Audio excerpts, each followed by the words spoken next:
Of the 70% of the small family businesses who do fail, 50% of those families end up in divorce. And the kids of those families are left to endure the stress, anxiety, and turmoil that inevitably come with a broken home.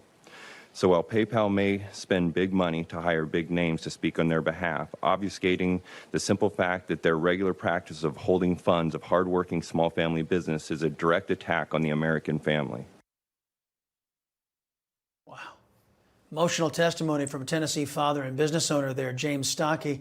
He testified earlier this year about the harm his business and family suffered at the hands of PayPal. Their crime, selling patriotic American flags that PayPal said seemed, quote, shady. As a result, PayPal suspended James's account and refused to give him his money. The owner of Your American Flag store, James Stockey, joins us now. Nice to see you, sir. Your testimony, part of a hearing on a Tennessee bill to prevent PayPal from doing this to other business owners like yourself. You've just gotten some good news. The Tennessee lawmakers are planning to add more teeth to that bill. Tell us about that. And why did PayPal go after you? Well, I wish I knew the real reason that they went after us, but I think that we all know that they don't really like the type of business that we do in making patriotic artwork, especially artwork that features our 45th president of the United States. Everything that happened with our cancel culture experience happened directly after that flag that's on the screen right now came out. When they canceled that flag, they went off and canceled our Christian cross flags and all of our Christian flags. They canceled our first responder flags, specifically our police officers' flags, where my wife paints a hand-painted picture of an exact replica of the officer's badge that we're giving the flag to. They also canceled our military flags with emblems on it for the Marine Corps, the Air Force, the Army, and the Navy. So I think that we know why they did it. They're not very patriotic companies, and they go after companies who are patriotic, like ours. Sounds like Joe Biden Democrat values right there. You're not the only business to suffer because left-wingers are trying to weaponize the economy through Operation Choke Point, targeting firearms sellers, through the Biden regime's using of taxpayer dollars to quash free speech on social media, to their imposing impossible CAFE standards to kill gas-driven cars.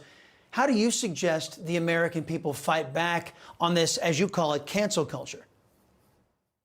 Well, I think that they need to get in touch with their legislators. I think that's the only way that we're going to win this war. And I appreciate you showing the clip of my testimony, because this war is not necessarily a war against the entrepreneurs of America, particularly the small business owners. It's a war on the American family. I mean, what they did to our family is absolutely unbelievable. They drug it out for over a year. They still continue to kind of tinker with us and try to push our buttons and bait us into some kind of a battle that we want no part of. All that we want is to be treated just like a fair business, and we want the same type of privileges that everybody else has to run their business and not be played with. When PayPal held our money, that basically essentially made them a partner who was dictating to us how we were allowed to spend our money and what we could do with it. We never wanted PayPal to partner. We certainly wouldn't have asked them for any of their opinions, but they forced us to do business their way for a certain period of time. Thank God for the Center for American Liberty and Harmeet Dillon, who bought PayPal for us so that we could get back to doing the work that we love to do, just making American flags. Is there any other business that can do for you what PayPal should be doing for you? Yeah, actually, Second Amendment processing was a huge part of how we survived. When they saw us on NEWSMAX, I think in 2019, or I'm sorry, 2021, they saw that we were canceled by PayPal. Thomas Troy, the owner of Second Amendment Processing, called me and said, "Hey, I'll make sure that this never happens to you again."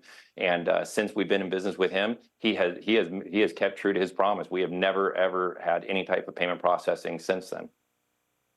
Wow, James Stockey, what a harrowing experience. Hopefully, there's a light at the end of the tunnel, and hopefully, other states follow Tennessee's lead. Thank you, sir. Appreciate your time. Up next, Joe Biden wanders